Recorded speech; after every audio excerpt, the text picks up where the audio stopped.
আসসালামু আলাইকুম গাইস, কি অবস্থা সবার? আশা করি সবাই ভালো আছেন। আজকের ভিডিওতে দেখানো হবে কিভাবে আপনি ফেসবুকের ফলোইং লিস্ট হাইড করবেন। মানে আপনি কাকে ফলো করেছেন কেউ দেখবে না, ঠিক আছে? এরকম একটা সেটিংস আছে ফেসবুকের ভিতরে, এই সেটিংসে করে নেবেন। তো আর বেশি কথা না বাড়িয়ে ভিডিও শুরু করা যাক।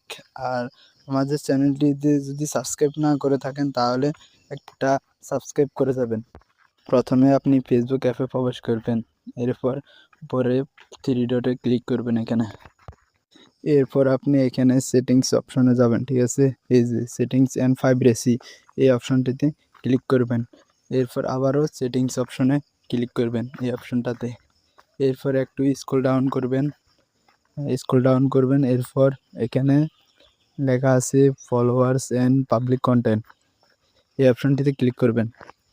এরপর আপনি একটু নিচে যাবেন, নিচে যেয়ে এই অপশনটাকে অনলি মি করে দিবেন, ঠিক আছে? এই যে অনলি মি করে দিবেন।